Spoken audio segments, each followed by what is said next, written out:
Welcome back to the Blindsiders. I am Ben, and I am joined by Brian and Dylan as always, and we are here to talk about episode number 2 of Survivor 45. And I don't know about you guys, I'm enjoying the season so far. I think that I think I told you guys this over text, but my biggest takeaway so far is 90-minute episodes. They're working for me. Yes, indeed. I agree. I like the season. I think any of my my worries kind of left with Hannah last week because I thought that this was a very good episode. Nothing but positives to say, really, except for a certain thing said by our beloved Jeffrey that we can talk about later. But it also feels like that this episode particularly was one of the, if you put like percentage to runtime, one of the least Jeff. I don't know why I'm like flipping this up. Jeff just wasn't in the episode as much as I would like expect him to be. And I thought that was nice too. So yeah, I agree. I'm enjoying the season. I think that there's a lot of really cool tribe dynamics, and the 90 minutes they're utilizing it very, very well. When before they weren't utilizing their 60 minutes well at all. So that's nice. Yeah, I mean, huge shout out. We got an intro, amazing, loved it. Felt like I was right back watching Survivor as a kid. That's awesome. We got new puzzles in this season. That's incredible. I remember somebody did an interview saying that they never lit a fire on one of these new school seasons because they didn't feel like they needed it. Now they've given them a reason to have a fire. It's all really great. I have zero complaints about this season so far, and if you've listened to this podcast for the 5 seasons we've been doing it, you know that I always find something to complain about. Yeah, same. I 100% agree. I have basically zero complaints for episodes 1 and 2 so far. Love the cast. I think they've made like a lot of good tweaks and changes based off of, I don't know, based on feedback from the audience or from internally from the first 4 seasons of the new era. But they've definitely made multiple good changes. They changed the sit out rule, probably because of Claire from season 44.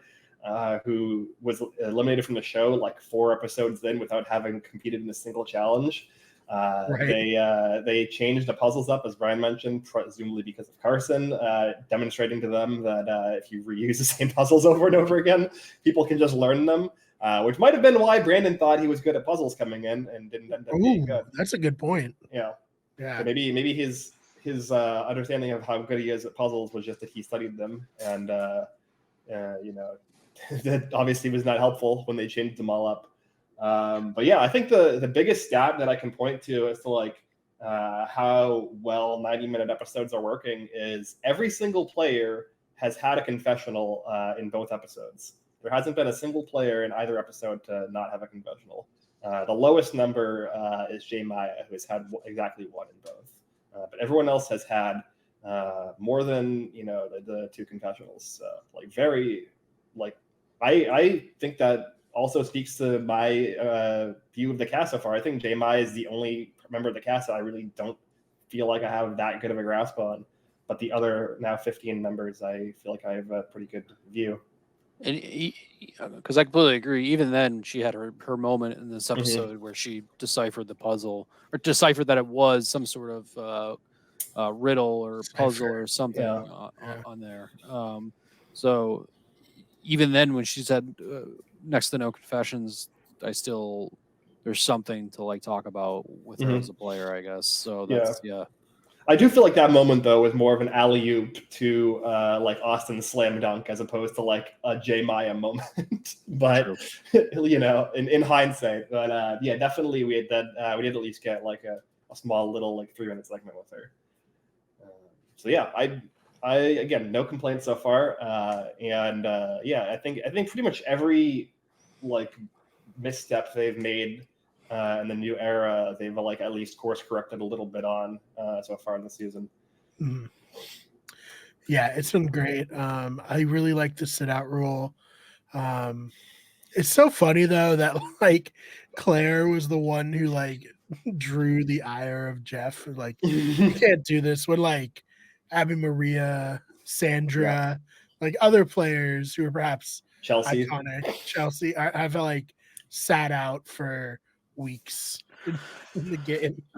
I think it's I do think it's because also it affects like especially with the poor edits. I think last season it really affected kind of screen time in general too, because at that point it seemed like one of the only times we were ever really seeing her was when she was sitting out challenges. So maybe that's why. Because I mean that is a good point of looking back at somebody like Abby, but it was almost like it was part of the narrative that Abby kept sitting out, rather than just like a very unfortunate set of circumstances where this person that we're going to keep having sit out keeps sitting out. So maybe that's why. But I definitely I like the adjustments they're making. It seems like obviously it took them about like 3 or 4 seasons to kind of hear everything and fully get it in, and obviously that's because they record in batches every summer. But I didn't even think about that too, about the new puzzles and Brandon, obviously, like pretty much everybody else that's the quote unquote Survivor superfan is practicing like Carson last season beforehand, trying to become like a master at it. It's great. I mean, it's everything I would say. We've been saying of switching up the puzzles and not doing the same ones every single season. Basically, what seems like every single day was the same one each other season. You know what I mean? Like day 5 was always puzzle A and day 10 was always puzzle B. So that's really cool. And obviously I'm both a lover and a hater of the super fan. So I think it's nice too that there's something new there to be had, even if it's just like a simple different puzzle. But man, Brandon, can't wait to talk about him. I do think that he's getting dragged way too much online. We all get it, but he sucks at the challenges. He's a bad Survivor player, probably one of the worst of all time statistically. And I'm saying this as the guy who picked him as my winner pick. First round draft pick, definitely off the board. I Zach Wartenbergered myself there for Brian's sake, and now all 3 of us have somebody who went out like super duper early because Dylan also had what's his name, JAR or J something? Oh, JD. JD, yes, yeah. But he didn't end up calling himself. That was a weird thing where like the name at the beginning, when we read the cast, was like completely different from what he called himself. In the game. Yeah, I forgot all about JD, which is weird because I think I almost hated JD more than Brandon, because I think Brandon was really entertaining where JD was just super annoying. Mm-hmm. I agree. And then we had that kind of like the forced drama between like him and Shan basically like cutting loose this stray dog that she fell in love with, that she wanted to take home, but realized the dude just had rabies. Because I think that now I'm seeing, because now that I'm on the other side of where I am more in favor of this season than I am of like complaining about their problems and stuff. It definitely there's still just so many people complaining about this season in terms of like a player and a casting perspective. But I still think, Brandon's kind of arc of basically just being this complete loser, I thought still was really well played out, rather than being someone that you're just like, get this bum off the show. I'm still sad he left, because he was that energy. It was like you just wanted to see how he would fail next week, and so it kind of stinks that we don't get that anymore. But man, I kind of hope if there's going to be like a second chance season, I would love to have Brandon come back to either prove that he's the bad news bears, or that he's like really turned it around. I'm good on Brandon. I think, this is best case scenario for him, to be honest. Like, we've been talking about Carson a lot because of the puzzles. They're both the exact same archetype, right? Well, Carson's a little bit more like super genius as well as super fan. But like, Carson also went to the gym beforehand and got fit. Yeah, they couldn't have prepared differently. We're coming on Survivor. Carson got jacked and ripped, and like he knew he had to do it. And it's so funny because Carson posted a picture of him last night putting, his buff on him the same way Brando did in this, and he's like lost all the muscle. Like that's not his walking around, physique. He's very, very thin, but I just wish Brandon, someone who has been in casting for these shows for a long time. He said he was in finals for BB21. We're on BB25 now. Like, I wish he committed a little bit to training himself physically for this game, I do wonder too, because it brought up Emily. Emily was cast super late. I guess I don't know about super late, but she had mentioned that she didn't even apply to the show until December of 2022. So maybe, I don't know. I mean, I doubt he got cast like weeks before. Maybe he did. I don't know. But maybe it's kind of like, no, he said he also got cut a year before he got on. yeah, Like at the last minute. He knew he was like getting right there. And if he kept pushing, he could get on to one of these shows. Which is just like, it's frustrating. I don't think that's unfair for me as a fan to be like, oh man, this guy who's a super fan didn't prepare himself at all. Like that's frustrating. It's important. It's important to note too that the flaws in his game were well beyond just being out of shape as well. Like clearly, I think that he was a good social player. I think that he was a fine social player, but I think that we saw with losing his vote when earlier in the episode saying he can't afford to lose a vote was kind of like a wild transition. I just think like based on his challenge performance, the fact that there was ever a moment's hesitation of his tribe to not immediately vote him off proves to me that he's pretty decent socially. That's true. I mean, I guess you say that about like Jatia, like, Jatia better social player than Garrett Addleston and David Sampson. Yeah. I guess low bar. Really low bar. That Brains tribe, amazing. But I mean, yeah, he's just definitely someone who, God, I feel like I'm ragging on him so hard. And I don't mean to be. He seems very nice.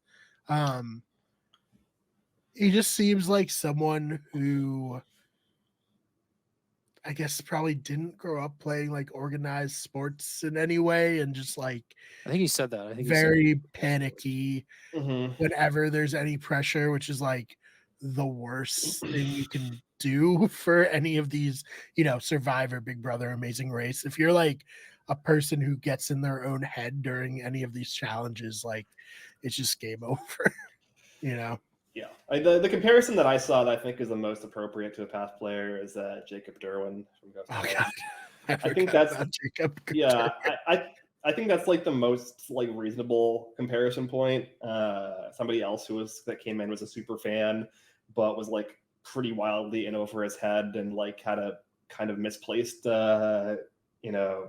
expectation for their own abilities and experience. I will say it felt like Brandon at least knew like, oh, things are not going well for me. Sure, that's fair. I mean, I think he's like Jacob Derwin on like speed, Right? Yeah. Like it was like turned up to 11. But yeah, I don't know. The reason I don't think that he was really playing that well of a social game, at least from like my point of view, either was that he was basically playing. From what it looked like to me, he was playing a game of like, I love Survivor so much, don't send me home. So like that was my perspective of his social game, was that I think people more so felt bad for him than they wanted to get rid of him, because like we saw with Sean like pretty much like halfway through the episode immediately recognized that he's a nice guy, but he is so bad in these challenges, and that is crazy. Like what you said, Brian, that he could have been playing maybe the best social game ever, and he was probably still going home because of just how bad he was at challenges. That is in itself wild. And I guess we talked about in our group text last night too, is that I guess in the end, him losing his vote really didn't matter. But I still think that the path of him getting there to me just looked really stupid too. Like I said, he definitely is getting dragged way more than he's not, because he was still entertaining to watch for me. Like I probably could have did 2 or 3 more weeks of him just like bumble butting his way around that island, and I would have been totally in.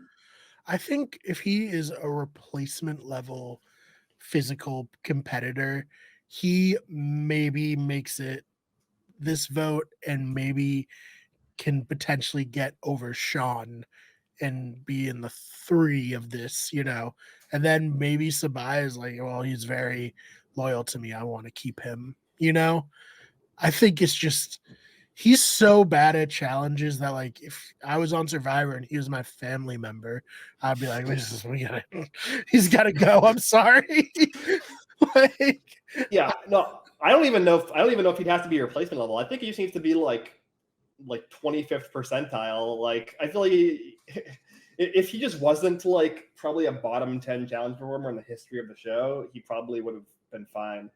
Like, because like all you have to do is be like competent at one of the 3 puzzles he did, either the 2 immunities or the one in the solo on the island. Because like if he wins that challenge on the island, he gets presumably a safety without power, which he can then use at this tribal council and save himself, and he's still in the game one more round. So like he literally just had to do one puzzle sort of well. The puzzle being matching patterns. Yeah, literally, as he puts it, like literally an elementary school level, like something you give to like 5-year-olds to occupy their time.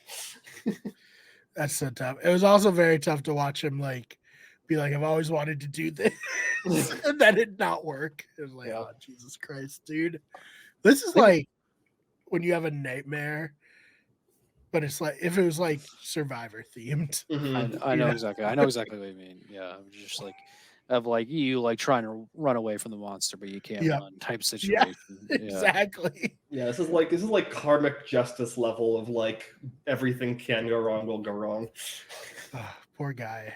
And I think it's wild too, because trying to sit back and think about it, he's the only person whose projection was going down for me rather than up too out of all these episodes. Because I think everybody either stayed level, like I just don't know enough about them yet to like fully judge their game, or I do think that there was like 2 or 3 players in these episodes that really projected themselves as potentially being very good players. He was the only one for me that just completely plummeted down too. But it is just wild in hindsight, I guess, of how bad of a game he was playing. But I still want him back. I want him back for a second chance. I want to see if he's either going to be a first boot again, or he's like he just gets fucking jacked and ripped. And he's I will train him to lift weights. Reach out to me, Brandon. Let's do this. I will get you jacked. It's good personal motivation too. You can train together. You can help me lose weight, and I'll help you get yoked. Brian will just like kill him and put on a wig and then just go on the show as him. You're gonna win Survivor, or you're gonna die. Yeah, those are the only options. You can only redeem yourself by winning Survivor at this point. I think literally, if you just put on glasses, I think you could you could like pass. Yeah, I can do the hair. I just gotta like put some blonde highlights in my very dark hair. Pull it off. No, I mean, I feel like you said, Dylan, people have been hard on him, but it's hard to judge like the show and not be hard on him. Right? Oh, for sure. Like, and people are also going on these shows. It's not like there's not a. I mean, it gets when people start like having their families and stuff like attacked or anything like that. Obviously, that's when you're getting absolutely insane. But like people are going on these shows, so I don't necessarily feel like bad for him, because in the end, you're going on this show. He'll have something to call back to the rest of his life, play the show he wanted. But I think people like kind of as a collective group of fans are almost being they're being over dramatic about a lot of different things too, which I've noticed in more things than just talking about Brandon too. like talking about how like dead Survivor is, or how saying that this is like the best season ever. Like there's just two totally different perspectives, rather than I feel like for the first time we're kind of like fully in the middle of just sitting back and enjoying the ride. And production has stayed out of their way too, which has been as of now has stayed out of their own way so far. I'm not a huge fan of the first like real vote, or even like as early as a vote as this would have been had last week been a real vote, of two people not having a vote. That's like my one complaint is that we're already at a point of having no votes, which is dumb, but it's not. So everything else is working so well. It's not killing the game for me. Yeah. All Sabaya needs to do is get a fire. That's all she needs, and she gets her vote back. Another just like perfect narrative to fall into place too for the seasons. That the one tribe that cannot get fire needs fire right now. Yeah, that was amazing. You know, the producers are all just like high-fiving and like going crazy that she's the first one to find the idol encased in wax. And it hit for me in real time the same time that it hit for her. That wait a minute, I don't have fire to do this. Yeah, I thought Brandon was gonna come through with a Yao Man, like, you know, he's using the drops of water on his glasses. I think the problem was Yao Man was like the sun has to be directly above for this to work. Maybe that was the issue. But I thought he was gonna get to start the fire and be a hero, and then it just didn't happen. I mean, it should be possible, right? Because like it's Fiji. They were in Fiji that season, so It's, like everything's the same. I mean, Mr. Wentworth. Yeah, Right, he broke his in half. That was insane. Yeah, that was a little extreme. Probably unnecessary. Yeah, I guess. Actually, weren't they fake or something? Yeah, they were like a really weak prescription that he said he needed, but he didn't actually. Like fringe reading glasses. Basically. Yeah, right. Yeah. Exactly. And they were like, "Yeah, I mean, he's old. He must need glasses." Yeah, I mean, you can't be like the guy that tells the 60-year-old dude he can't bring glasses on the show. That's kind of fucked up. But yeah, maybe I'm wrong. Does Emily have glasses? Or maybe it was Hannah. Hannah did, yeah. And they could have, combined their glasses to make a fire. You would think at some point in the 2 days, but yeah, that didn't happen. Yeah. Speaking of Emily, though, Dylan mentioned that a number of people this episode had some rises. I think the biggest player on this episode to get a rise in stock, which I think we probably saw a little bit coming based off of how extreme her edit was in episode 1 and how it seemed like she was going to be sticking around, is Emily, who really turned it around, I think, this episode. And I loved Emily from like moment 1 in the show, and I've been a fan. So I'm very excited for her arc and to see where this goes. I was very happy that she literally put in the work and then she got to stay. Like, it's like, yeah, that's awesome. She actually like heard the criticism from her tribe mates, and in a couple of days did what she could to change their perception and change what she was doing. And I think that really should be commended. I was very impressed. So obviously Emily, I mean Emily had the best arc. I wasn't so sold that she wasn't going to be the one to just go home today, like when we first went into this episode. I thought maybe last week was just completely building her up to being like the least self-aware person ever. And we kind of got there at the beginning of this episode when they were all going back after Tribal. But yeah, her arc of and the other player on this tribe that I would highlight too is Caleb, who I thought was incredibly smart going into it seems great that everybody's committed to an alliance, but no one's committed to an alliance type situation this season, this early on, where I do think that overplaying an alliance this early is dumb.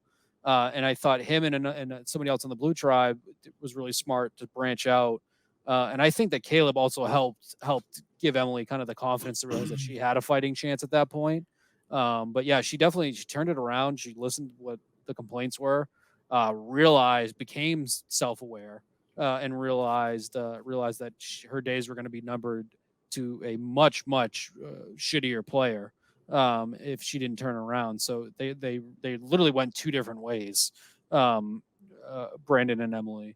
And yeah, I I hated her at first, and then it was a love to hate her type situation. But I definitely find myself rooting for her much more now, and I think she also has the potential to have a larger blow up if maybe she goes back to her old ways, which would be another interesting way to go. So yeah, I definitely agree. I like Emily a lot, and like I said, Caleb was another player from one of like 4 or 5 players I'll talk about that I thought that his game got a little bit better this week, and I think seeing him more and maneuver with Emily and trying to do everything with Sabaya, I thought was good. And it makes that tribe so much more interesting now too. That they're not just the bumbling idiots that got to carry about like the nicotine addict and Bumblebutt Brandon. So much more solid storytelling there. Like it. Mm-hmm. Yeah. I think it'll be interesting to see. I think Marianne had a tweet that she learned in 2 episodes what it took Spencer 2 seasons to learn. But I also, we said that she had like the personality evaluation similar to Cass, right? Mm-hmm. And I did see like a little bit of Cass from her first season, then to Cass in Second Chance, where she was like, this is not what I want to be doing, but I have to do it because I want to, go far in this game. So I'm going to change my ways as much as possible.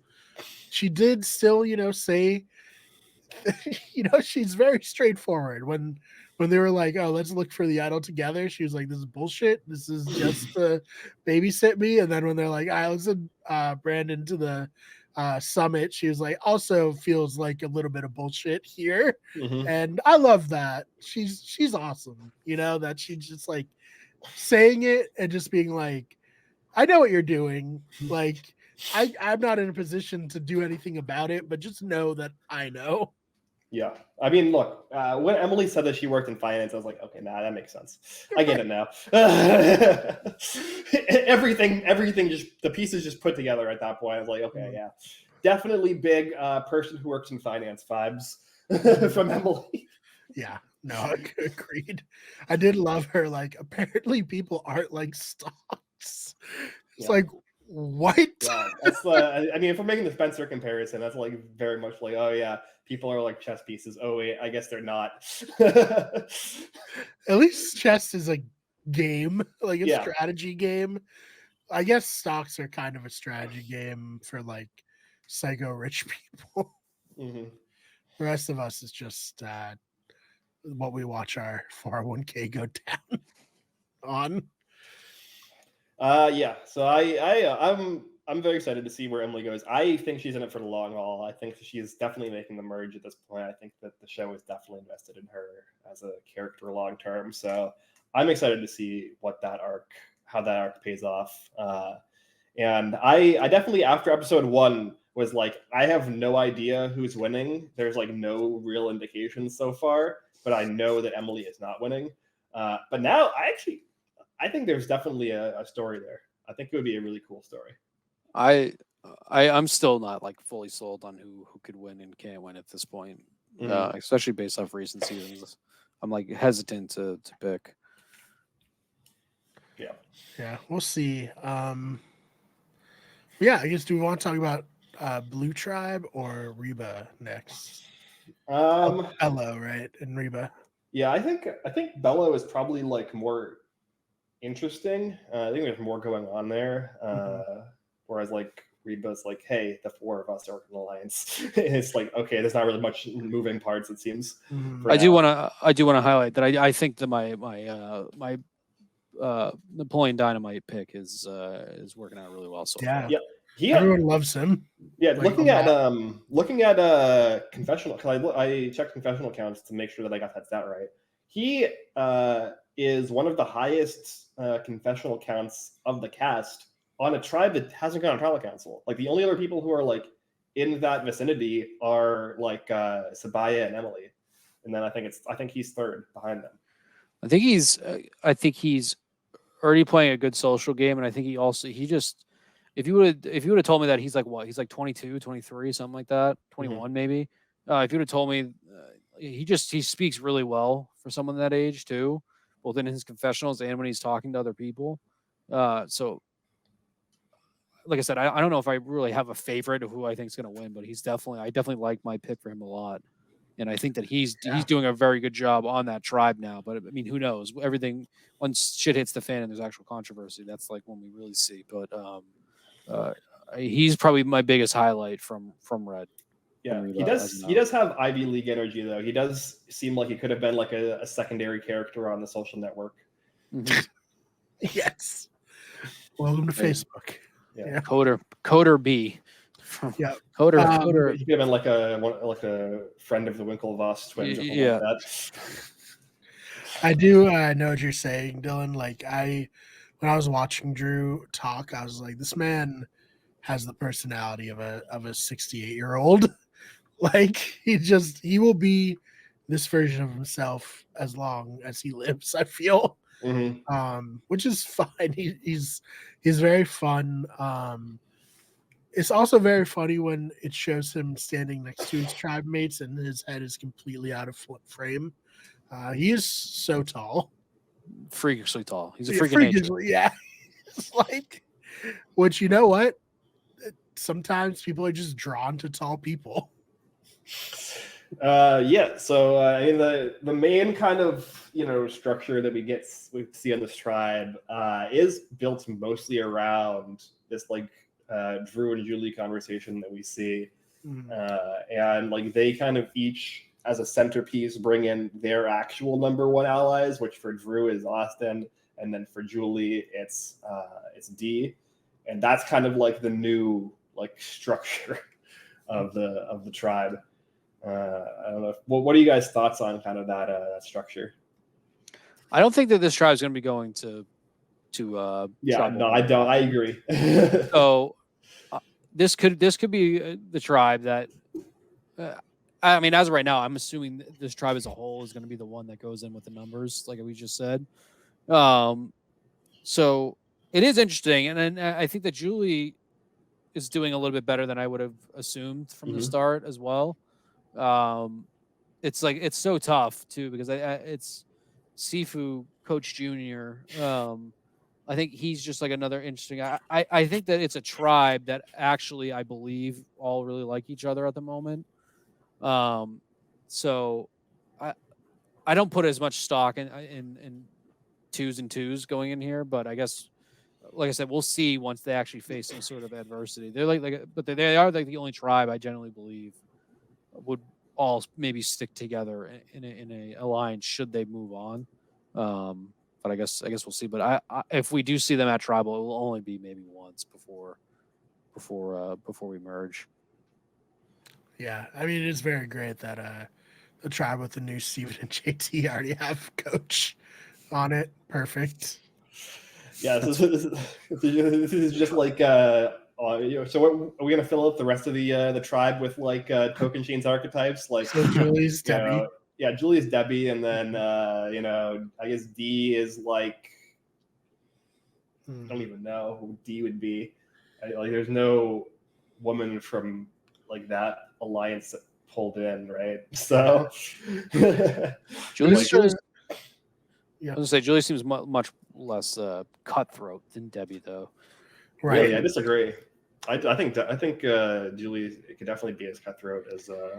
I'd love to see it. That'd be yeah, great. yeah, exactly. I'd love to see an older lady come on here and like play like a Tina Weston game. You know, modern day Tina. That'd be sick. Who's the girl who got voted off right before the merge from Jalapao? Oh, Sydney Wheeler. Yeah, maybe that's D. I don't know. Yeah, and then I guess like I don't know, maybe if like this alliance is kind of what we're doing, like D would be like the Taj who's like too likable. I don't know. There's like so much it doesn't really work.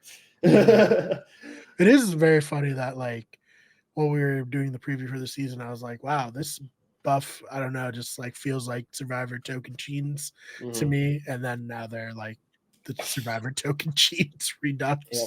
It is tribe. cool. It is cool that like however many years later, like 14 years later at this point, Steven and JT, still strategically relevant. The most iconic odd couple in Survivor history, I think, right? Like, who else? I guess like the closest is like Dom and Wendell. yeah. And like even then they're still both like kind of type A, I feel like, guys. Like I think the brain and the brawn is just so iconic from Steven. What's its name? The season Ben won.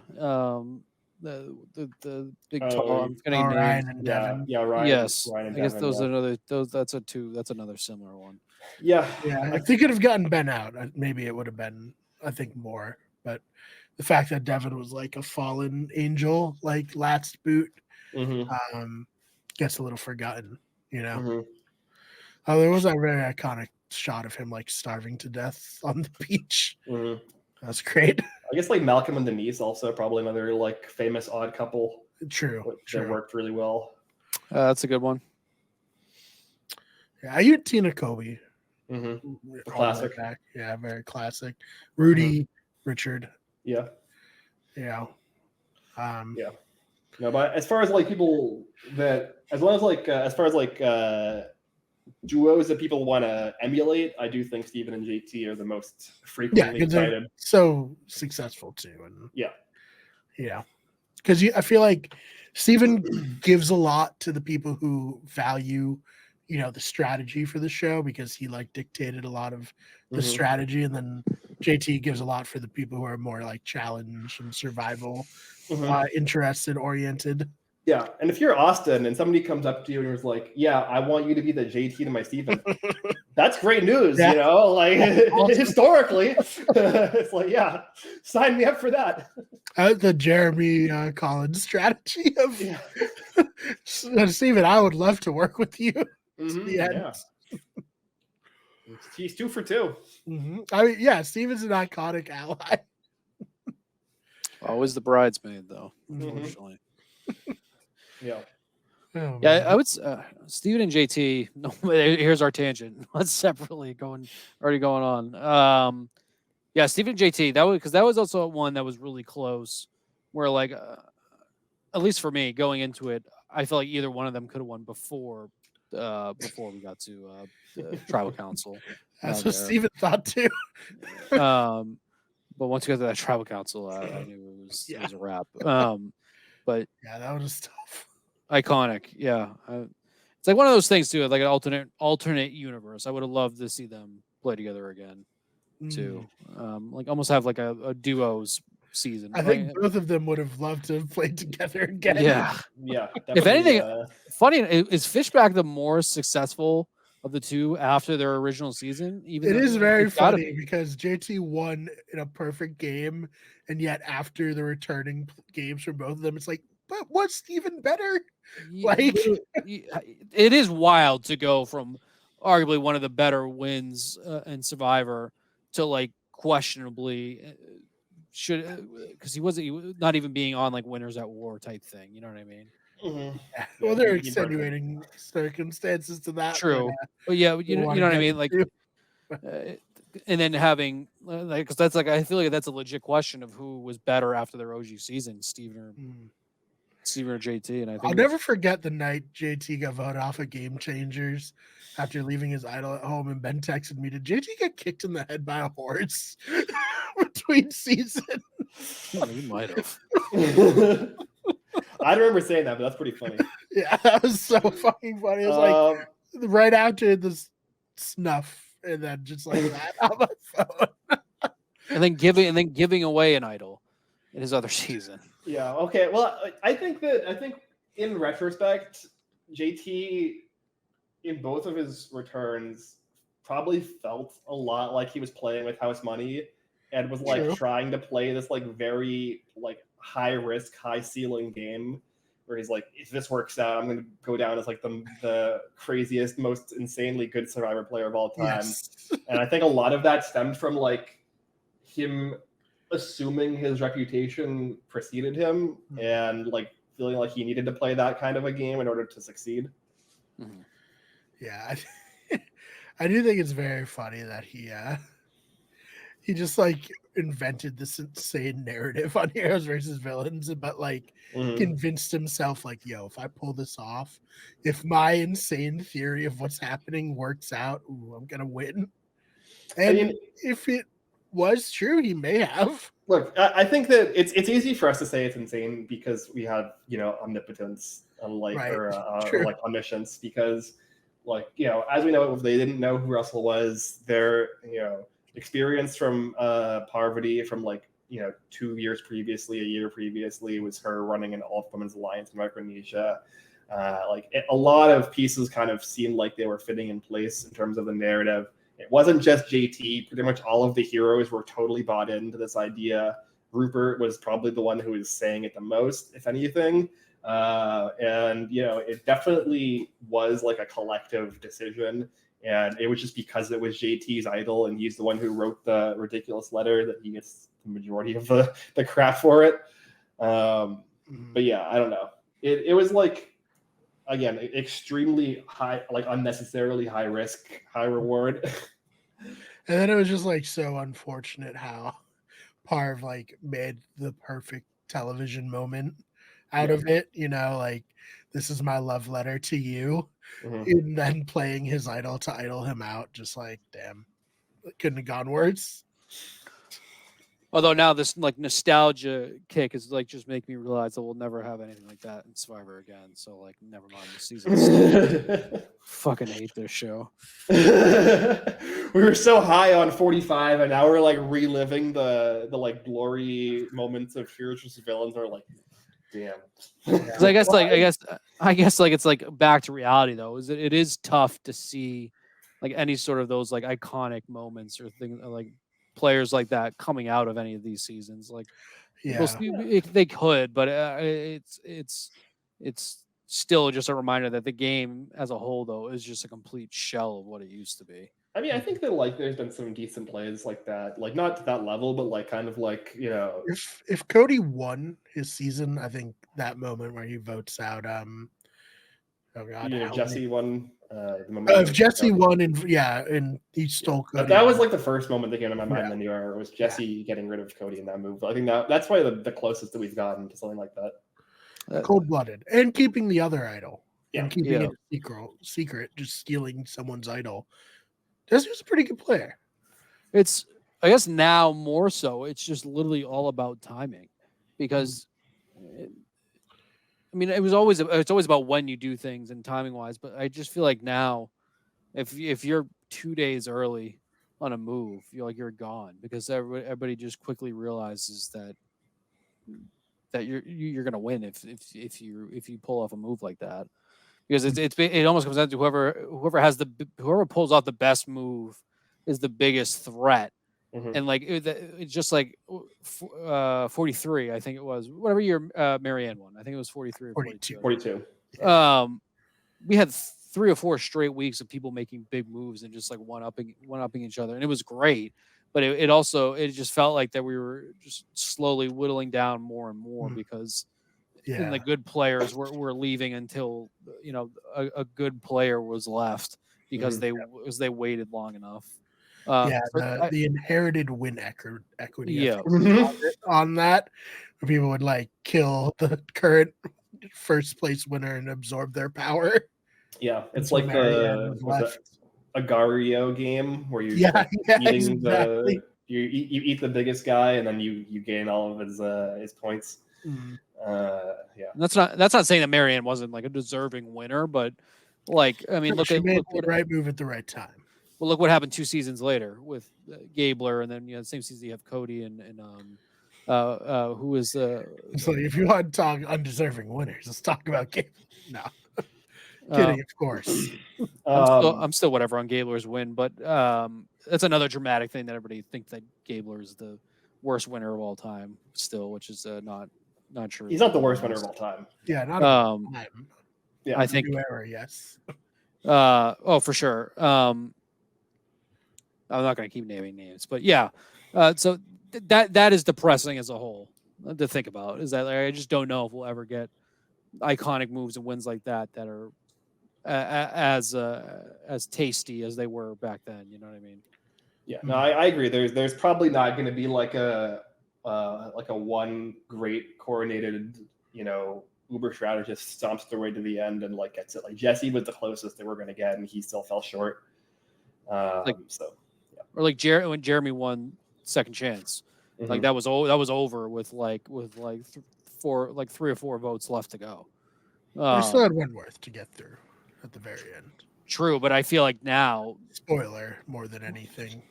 Now everyone would see Jeremy and just immediately be like, "Nope, he's gonna win." Nope.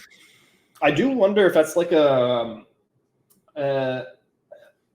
factor with editing too, in terms of like them trying to hide winners more, because you could probably tell a similar story in Second Chances as to like the Marianne story, where Jeremy is like a very muted player for most of the season, and you build up players like Wentworth and Kimmy more, and even like make it less apparent that the jury despises Spencer and Tasha. I think that like they could have edited that season to like make it way less obvious that Jeremy was the winner from like way early on, and probably had like a similar arc to like the Marianne thing, right? Like if like Kimmy was built up in the same way that like Omer was, maybe we're saying the same thing. So I don't know. I think maybe it's less a change in the way that people are playing the game, and more just like a change in the way the story is being told to try to like make the winner less obvious. Right. Yeah. I could see it being both too, both like kind of like offsetting each other. That situation. Yeah. It's funny too, because I knew Jeremy won that season, but there were a few votes towards the end there where I was like, "Oh wait, did I misread something?" But yeah, that's my favorite season too. So the random throw it out there. So those segments. I've never rewatched it though. I have to rewatch it. Him playing the idol at Final Six was pretty great. Do I not? And then and then Jeff brings the chalkboard and teaches us about how the rules of the game work. Oh man! All right, let's talk some Bello. Bruce is off the wall. Who knew Bruce was a bits guy?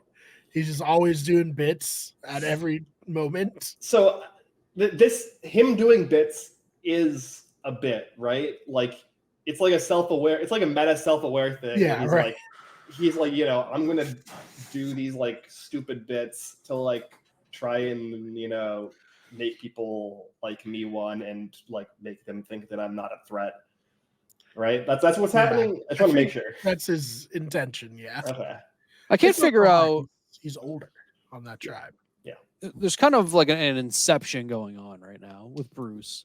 Is that I'm not sure if part of the meta play is that Bruce himself thinks that this is a bit when it's really not. Like, I don't know if like how like far down the rabbit hole he's gone with this whole like bit thing of him trying to act like a wacky uncle. And like maybe he is indeed a wacky uncle because he thinks this is how a wacky uncle would act, but he thinks that he's like normal. I don't know. I guess there's only one person who's I can truly say I don't like the game they're playing. I think it is probably Bruce for me. And like obviously we had no idea what kind of player he was going to end up being, but it's like kind of hilarious, and it's especially hilarious too, with Katura basically constantly in a confessional saying like, I know this dude's full of shit. Nobody else can see it yet, but I'm like eventually going to call it out. It's kind of like, it's like a funny like side story in a movie or a TV show where someone's like so obsessed with realizing this one person is such a fraud. Even if they're in no way like affecting them in their game. So like, I actually think that's like a funny side story to the whole thing. And I just don't necessarily know if Bruce is playing a good game. I think as of right now, it almost borders on bad, but I mean, it's tough to tell because obviously there's no conflict going on with either of those tribes at the moment, other than the fact that one of them's a lawyer, and that's like one of the worst things ever. Kelly is one who I liked a lot after this week too, because I think she did something similar to Caleb, of where she's not putting all her eggs in the one basket and is willing to branch out onto two different alliances to keep herself safe. Kelly is another player where we talk about, we're pretty sure Emily will make the merge. I think Kelly's definitely another one I can see going very, very far just based on early, very, very brief glimpses of her game that I like a lot. I think that she is kind of like, and she said it too. She's got kind of two different sides of the spectrum with her between Katura and Kendra, where they seem kind of like two different players, but they're closely aligned, and she's in the middle, kind of being able to control them. And once again, we got maybe like 10 minutes of that, so it's tough to like to tell if she's really doing that or not. But I like her a lot. I put her near Drew of who I think is up there a lot, along with Emily and Caleb. So that's like my takeaway from this tribe, is that I think that she is definitely someone to watch. And our boy Tyson, that was his winner pick, and I kind of wonder maybe if that was an educated pick going into this. But love her, yeah. I think she was a pretty common winner pick that I saw as well. Okay, yeah. Hopefully there wasn't spoilers, because that would be really sucky. I don't know. There's seemingly been spoilers like every single season. Like the Gabler hype train in the Reddit, I think that was a for sure an inside job. But that was my takeaway from this tribe, is that I don't know what is going on in Bruce's head at the moment, or if he's like kind of losing his mind. But I like Kelly a lot. Yeah. I mean, traumatic brain injuries are no joke. They're not, and yeah, it would be very funny if like it turns out that he was not like this before he smashed his head on the driver. Yeah. It'd be funny, but also like incredibly bad. Yeah. Of like Bruce is just like always stuck on the island, like it's lost. Like Bruce can never leave. Yeah, Bruce is actually very serious man before he smashed his head on Survivor. But yeah, no, I love one-sided beefs in reality TV. Well, I love one-sided beefs in general, especially in general. Yeah. There's nothing better than Steve Moses just hating Becky, right? Yeah. There's on Big Brother, this guy just hated this girl. She didn't do anything to him, but it was like in his nemesis. Yeah. Just like so funny. I love it. Yeah. I absolutely agree. I mean, like when we were describing it, I also had the Steve and Becky thing run through my brain, so we're on the same page there, Brian. A lot of fun. It's just so good. I do think that with the Kelly thing, something to point out is with these 6-person tribes, with how often it seems to split down gender lines, especially like as kind of a immediate knee-jerk reaction to like, oh, let's find people I'm socially close to. It seems like the like less traditionally masculine men and less traditionally feminine women have like this kind of almost inherent advantage in that social department that we see here, where you have Brando, who's like this like scrawny, like, not alpha dude at all, with like these other 2 alpha dudes on the tribe, and he's like able to more easily like cozy up with the women and create this like 4-person group with them. And then you have Kelly on the other side, who is able to do the opposite in reverse with the men and form this other alliance. And they, by doing this, just naturally create this duo in the middle with these other 2 duos on either side, which is like the best position you can be in a 6-person tribe. So yeah, I think that's something interesting to point out, where you have that like dynamic. Yeah, it makes sense, right? Like, there's just so few people on these tribes that like you're grasping at anything, any overlap of the Venn diagram of personalities, and the people who have more diverse personalities in terms of gender stereotypes will have more, how to describe it, like more possible connections between more people.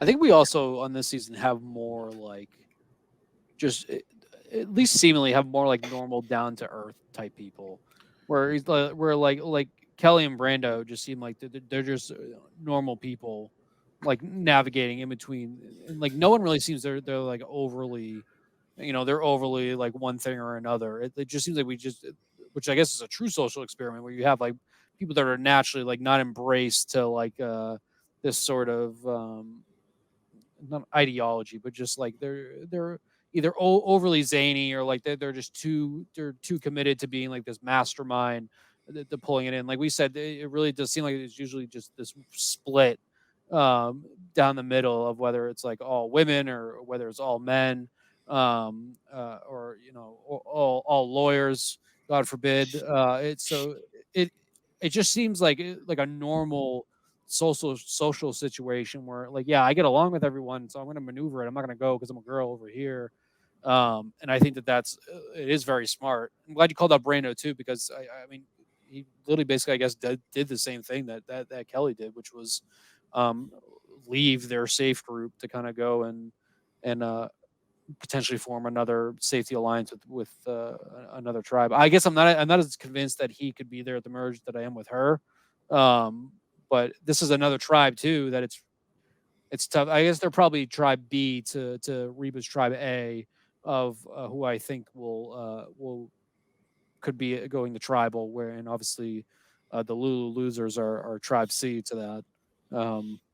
But those, I guess, those are two players that I like a lot out of that mix too. Yeah, 100%. And I think like it's like I don't know that Brando and Kelly in like most circumstances would think to naturally align with each other, but because of the way the positioning kind of teased itself out, they both kind of realized, hey, we're in the same spot, so we're kind of like by necessity going to have to work together to make decisions. Otherwise, we're gonna be in like a split vote situation. So we should form like an alliance, and we're kind of circumstantially in this like marriage of convenience. So let's work together. It's like going to work, and like you're on your team or like three people you otherwise never probably would have socialized with, and then 2 weeks later you're like best friends. It really is like that type of situation where I think you're probably right. There probably are two people that would that seemingly wouldn't mix, whether in the real world or in game, but they're smart enough to recognize it's what they need to do. So yeah, that's a good point. Yeah, and I will say, Dylan, to your point of being like more down to earth people, I feel like it would be so hard to go on a season with someone like Jake for me to not want to immediately like bro down with him for being from Massachusetts. It's like they found a very Boston guy to be there, and it just like feels very like familiar. Like all of us know a lot of Jakes in our lives. I think it's just really nice to have people that are clearly there to play a game, realize they're playing a game, like, but they're not like I said, they're on two different sides where it's like they're overly confident. They watch every single season of Survivor. They know what they're doing. I'm going to overplay this or overthink that. Or there's someone else on the other spectrum that's just like completely like helpless, and they just like fall ass first into like an alliance. Like it just seems like there are a lot of people there that are there to play a game, and they're able to make it super entertaining. Where like before in previous seasons, I brought up before how everything just felt like so forced and artificial from like a player's perspective. Of like they were the like main character syndromes a lot with a lot of previous seasons, where this season it just doesn't feel like that. There's kind of people that are, like I said, I mean, the social experiment aspect, it really does feel like on that side that we do have a more natural flow, and I think that's why this cast in this season works so well to me to this point. It's just everything seems way more natural than the previous couple seasons have. Yeah, We'll have to 100%. see how it goes, and hopefully it stays like this. I hope Jake doesn't get medevac next episode. Yeah, That'd be extremely disappointing for my winner pick to be medevac, but it almost looks like he falls into the fire in the preview, which not great. I think my like first inclination was like smoke inhalation, but he also kind of looked like he was having like a seizure, but it was very quick clip, so it's kind of hard to know. So I mean, he's on Twitter making jokes and stuff, so he's fine in real life, but hopefully not too bad in next episode. Yeah. I don't want to point it out though. Last person on Survivor that fell in the fire. No, we don't go there. They're in prison now, so Yeah. I hope it's not that. I hope it's not that either. Anyways, so do we want to talk about the tribal council at all, or have we kind of gone through it? What do you guys think? I think from my perspective, I think it was pretty straightforward. I think if anything, we just, like I said, we saw Emily's game go up, and it was very clearly we saw Brandon's game go down. What doesn't the water boy comment? I assume that's what you're referring to earlier. That's tough. Jeff, So one thing I don't want to forget though is the one thing that what I brought up earlier, my complaint of Jeff was Jeff saying that Hannah was voted out. And I know technically it was, but I think it's misleading to the other tribes that weren't there, like almost purposely for no reason to say that she was voted out. And they wanted that moment of like, oh my god, they didn't vote out Brandon. I think. And I guess I just don't know why, because I guess like it was a vote, but it wasn't a vote, type thing. Where I just don't know why. I think it's more impactful to say Hannah bailed. I don't know. I don't know if they're trying to keep. I think it would take the air out a little bit of like first time seeing a new Lulu tribe. Hannah quit, and people would be like, "Whoa!" But people would be like, "That's so whack!" Like she quit. Just first person. I do, whether it's a self-imposed leash or not, or just like current world circumstances leash. I do think that Jeff, like I said last week, is way more tame about that whole thing than he would have been. Yeah. It's totally different to say you quit Survivor and to say you're voted out from Survivor. Do you think that he wanted to vote partially because that would allow him to tell the other tribes that she was voted out, so that it wouldn't take the wind out of people's sails and be like, "What the fuck?" Yeah, I think so. Maybe. I do have a problem with how Jeff did that whole thing. Like, I think if you're going to vote, it should be a vote, not a verbal vote. But yeah, regardless, I don't know. I guess it, very, very, very, very different circumstances, but similar to how Varner was voted off of Game Changers, where they voted Varner off, but it also was a little bit Jeff Probst ejecting Varner from the season. Yeah. There was no two different circumstances though, where there was no chance Varner was not going to go home after what he did. Where I still felt like there was a chance they could have not voted for Hannah. Oh, I don't think there was a chance they were going to not vote for Hannah. I think if Hannah didn't be like, I am leaving, whether you like it or not, you would not have voted Hannah out.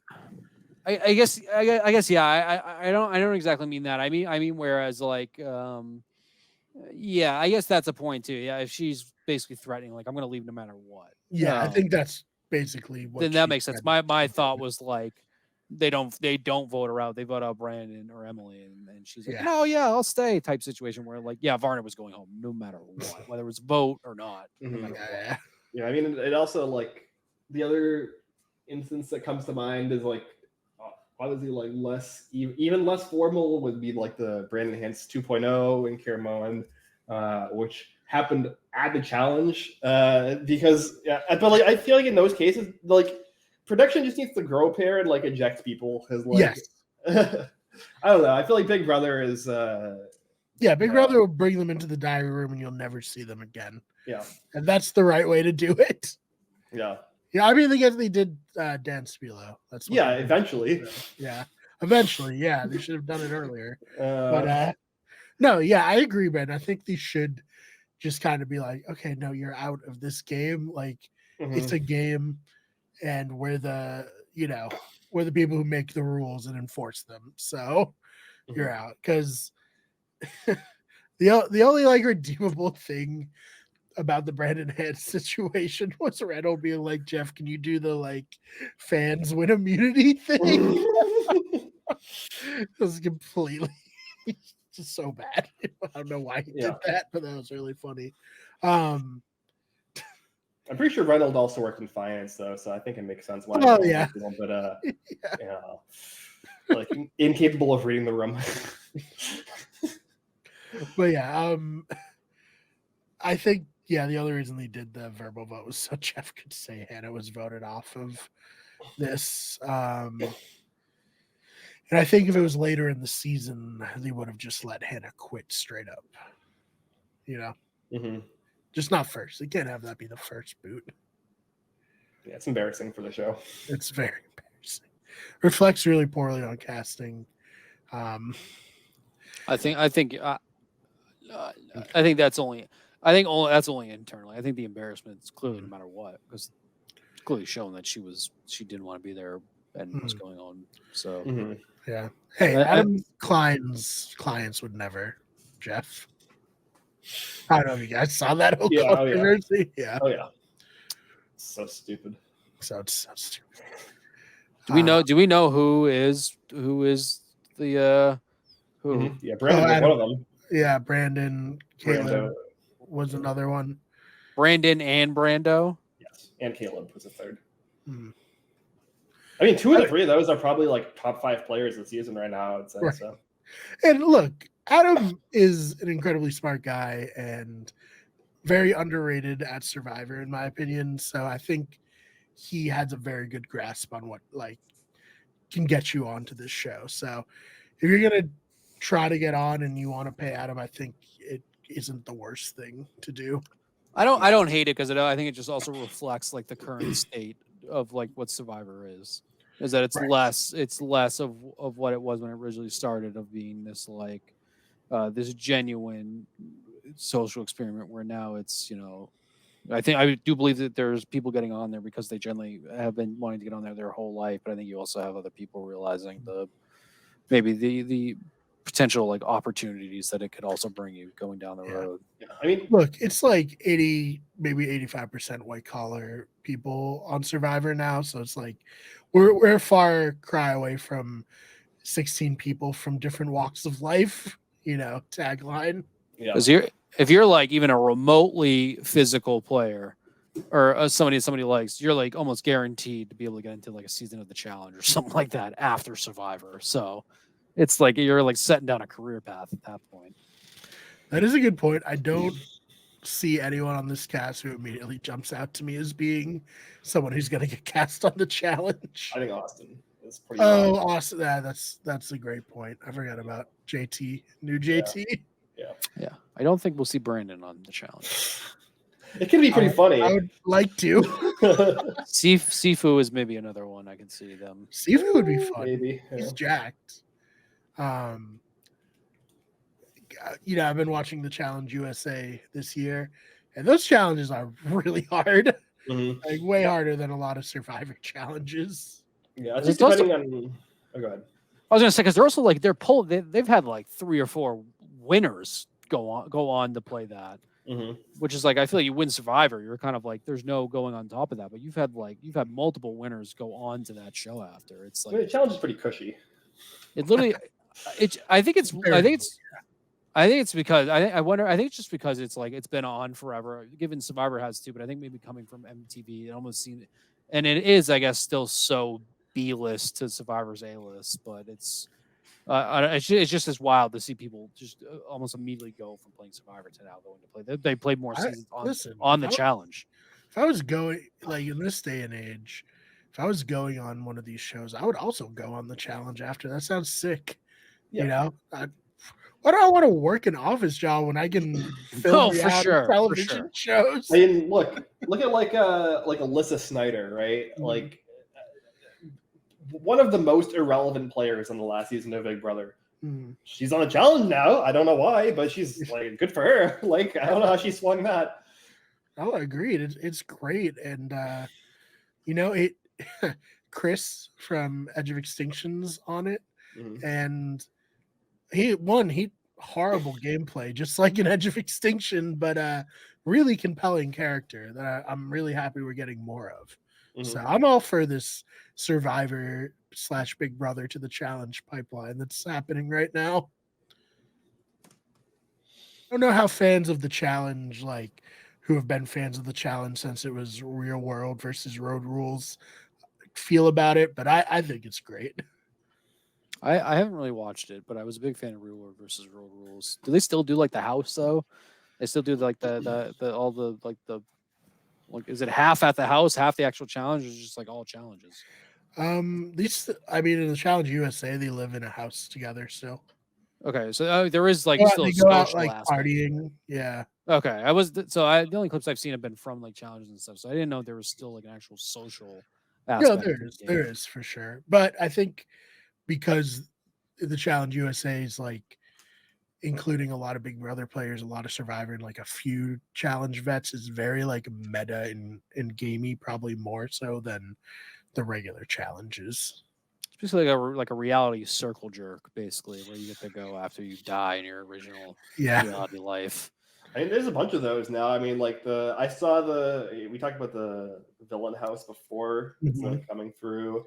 There's a commercial for it last night. Commercial for it. Yep. And then also we're getting Trader season 2, which is like a fucking insanely stacked cast. Yep. We have Boss Rob was like not on it, but he was like rumored. He's gonna be on. He's gonna be on Deal or No Deal Island or something. Yeah. Okay. So there's that too. Yeah, but we have both Sandra and Parvati are going to be on. Trader and season 2. Janelle. Yeah, Janelle. You have Dan Kiesling. Oh my god! Yeah, what the fuck? That's so stacked. It's a hugely stacked cast. A bunch of like famous people from other big reality TV shows. You have Johnny Bananas, Trishelle, like a lot of like really big names. So yeah, and then we got Love Island games happening. So if you're a Love Island fan, I bought Peacock to watch the Traders. And I felt like Jenny's been crushing Love Island. I've been watching it too. Pretty entertaining show, I have to say. Mm-hmm. Yeah, I mean, I've watched the trashy reality itch in my brain, you know. Yeah. Mm. So, anyways, Brandon, you seem to have a really great attitude given everything that's happened, and I think that's the important thing. It seems like he got what he wanted out of the experience, and now he can spend time guesting on podcasts like this, but probably more like RHAP. Or it's a never meet your heroes situation that ruined his life. It's one or the other. Well, no, I mean, after he got voted out, he's like, this was still a really great thing, and if you're a fan, you should definitely still apply. Like, I feel like if that's your takeaway after how it went, after like basically like the like a 4-day slow moving train wreck, like. I don't know. I feel like that's a pretty good endorsement of the show. I agree. Let's see what he says now, though. Now that he's I've seen him on some podcasts today doing exit press, and he seems like in very good spirits about the whole experience. So, still very good friend of the show. Let's get him on. I mean, open door. Anytime you can have my spot if that's what needs to happen. I mean, look, Brian and I were like, as far as BB23, we were like, oh, let's, we have like I have a mutual friend with Claire Rifus, who was on that season, and then went on with her boyfriend Derek to win the Amazing Race. Yeah, we were like, she won the Amazing Race, and now it's like I feel like she's too big. Yeah, too big for us now. Why would she ever come on? We did have like my friend Sarah, who was really good friends with Claire, on the Have Not room that season early on. Dang, that episode went crazy. So, anyways, Brandon, like I said, open door. If you're looking to slum it with us, please. We'll make you even a title thing like this. Oh man. Yeah, anything else you guys wanted to talk about in this one? I think it's a testament to how much there is to talk about with the show, though. That I think we recorded a longer episode this week than we did last week. So I'm loving it. Like you said, Dylan, people have been harsh on it, and I feel like for one of the first times ever, I'm not that harsh on this at all. Mm-hmm. I'm loving this. Like, this is such a positive step for Survivor to take. Yeah, I agree. Big step in the right direction. At least so far. Obviously, like it's only two episodes in. You know, I don't want to I don't want to oversell it when there's so many episodes left for it to disappoint. But for right now, definitely thumbs up. And if you somehow are not tired of hearing about Survivor from this podcast, Dylan and I don't know, Ben, if you're going to join. I know you haven't played the game. I have very little I could offer, so I don't think I'm going to be joining, but you guys still have some fun. There's a new Survivor video game that came out. Dylan and I are going to talk about our early impressions of it and whether or not you should buy it as a Survivor fan. So that should be up. I'm probably going to upload them both the same night, so that should already be on the channel when you're listening to this. Yeah, other than that, you guys want to promote stuff, say where to follow you, all that? Yeah, you can follow me on Twitter at Ben Sharon. I think I put out one tweet since the last episode, so really cranking them out. Oh, sorry. I was pulling up all my notes on Castaway Island. Follow all the handles that Brian's going to plug. You can follow my Twitter at DJ Clubberlang if you want. I really don't go on there as much anymore, but when I do, I put out nothing but bangers. Brian Kelly tweet got like 600, 700. That was a good one. When I do go on there, I produce quality content. I honestly only watch LSU rooting for them to lose just because I know it'll make you happy that LSU loses. That means a whole lot to me, so thank you. And I hope people feel the same way about Alabama for me, with my beef with Nick Saban. When Alabama loses, I win. So I haven't won a lot in the last 15 years. But once every couple of years when you lose a really important game, it's just like, this is the stuff. Mm-hmm. Yeah. Anyways, look, you can't be too mad about the Dolphins last week, though. At least, it's like an almost historically making game. So yeah, and then they turned right around and lost to Buffalo again. Okay, well, it's Buffalo. Yeah, that's true. Yeah, Josh Allen. Yeah, he's a fucking freak of nature. Finn fans don't listen to this part. Josh Allen kind of owns the Dolphins. The Bears are currently up 27-3 on the what Commanders at halftime. So oh damn, I did not see that coming. Fields already has 3 touchdowns. Friend of the podcast for Wicked Good Sports, Chris. I know he put out a pretty big bet for the Bears to win. So let's go. I was reading that message correctly. I skimmed it, so I think you might be looking at a nice payday tonight. I wasn't worried about recording tonight because I was like, there's no way in hell I'm going to subject myself to the Bears and Commanders on Thursday Night Football. A real throwback to the kind of matchups that they used to exclusively put on Thursday nights. I don't know how many times I had to watch the very bad Titans versus the very bad Jaguars. It felt like both of their games every season was on Thursday night. Oh, man. All right, yeah. So anyways, follow me on Twitter at TheFakeBMarr, BMARR, channels on Twitter at WG Everything, Instagram, Wicked Everything, Twitch at twitch.tv/Wicked Everything.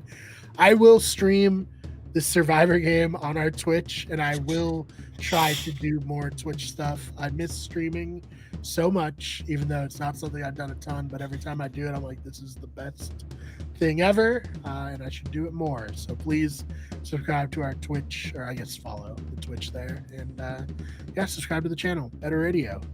Thank you so much for listening, and we'll see you in the next one.